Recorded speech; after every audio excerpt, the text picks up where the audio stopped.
L'heure de nous retrouver pour le Flash Info. Bienvenue à toutes et à tous. Voici les faits qui ont marqué l'actualité ces dernières heures. Guerre en République démocratique du Congo. Les pays d'Afrique australe mettent fin à leur mission militaire décidée lors d'un sommet extraordinaire entre chefs de l'État. Le retrait de la mission de la SADC constituée d'environ 1300 personnes était exigé par le président rwandais Paul Kagame.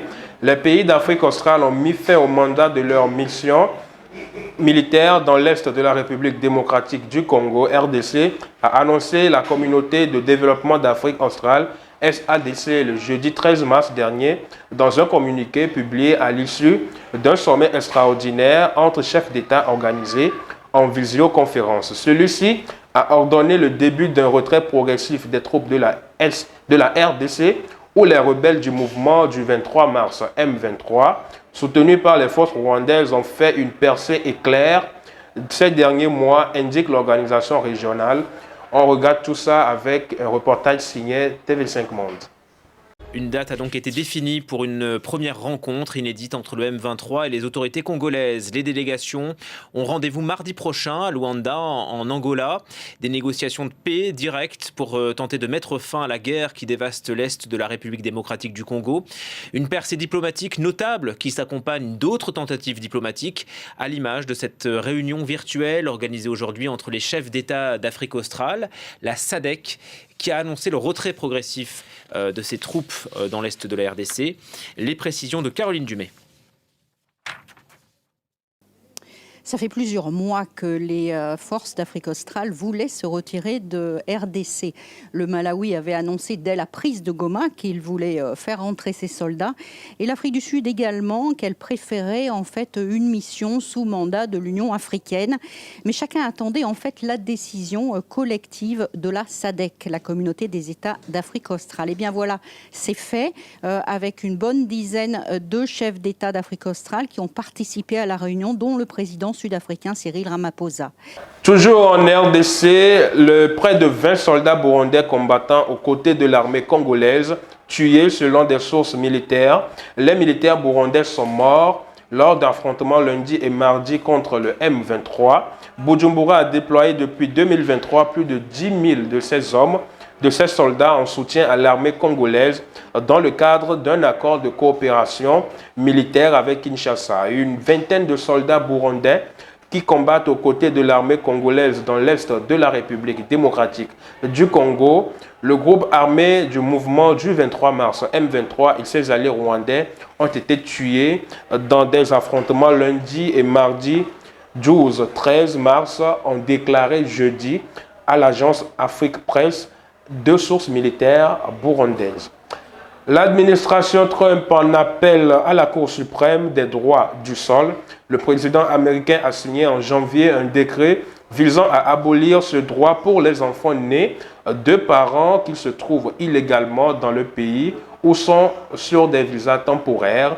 L'administration Trump a demandé jeudi 13 mars dernier à la Cour suprême, à majorité conservatrice, d'intervenir dans la bataille judiciaire sur son décret controversé visant à abolir le droit de sol aux États-Unis. Premier revers pour Donald Trump, un juge fédéral de l'État de Washington a suspendu le décret qui limite le droit du sol, tout juste signé lundi. Ce droit permet à tout enfant né aux États-Unis d'obtenir automatiquement la nationalité américaine, quelle que soit l'origine de ses parents.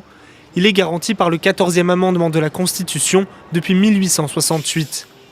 Le décret présidentiel visait à empêcher les enfants de migrants illégaux de devenir américains.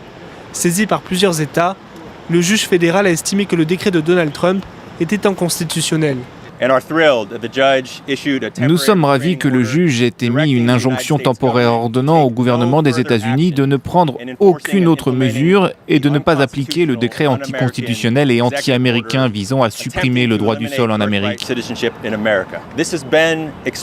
Ce droit a été expressément déterminé par la Cour suprême des États-Unis. Le Congrès et de nombreux dirigeants l'ont examiné et approuvé. Je n'ai donc pas été surpris de voir le juge rejeter l'absurdité du décret et de l'action du président.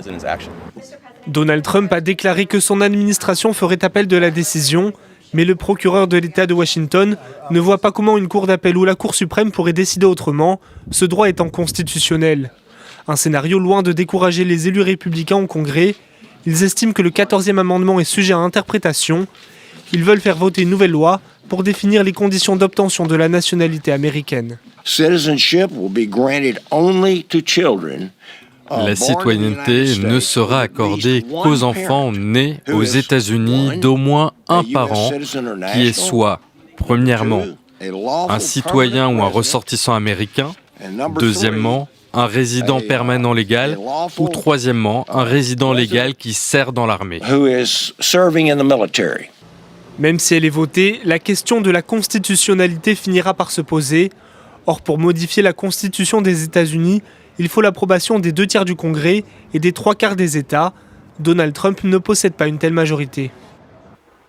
Portugal à présent, après la chute du gouvernement, le président convoque des élections législatives anticipées le 18 mai. Le premier ministre du Portugal, Luís Montenegro, empêtré dans une polémique portant sur ses sociétés familiales, avait été contraint à la démission faute d'avoir convaincu une majorité de députés de lui accorder leur confiance mardi dernier. Pour la troisième fois en 3 ans et demi, les Portugais vont se présenter aux urnes pour des élections législatives. Le président Marcelo Rebelo de Sousa a annoncé jeudi 13 mars dernier en soirée la dissolution du Parlement et la tenue d'un scrutin anticipé le 18 mai après la chute mardi dernier du gouvernement de droite modéré de Luís Montenegro, mis en cause pour une affaire d'intérêt présumé. Et voilà qui met fin à ce Flash Info. Merci de nous avoir suivis. Bien de choses sur Perfect TV. D'ici là, portez-vous bien.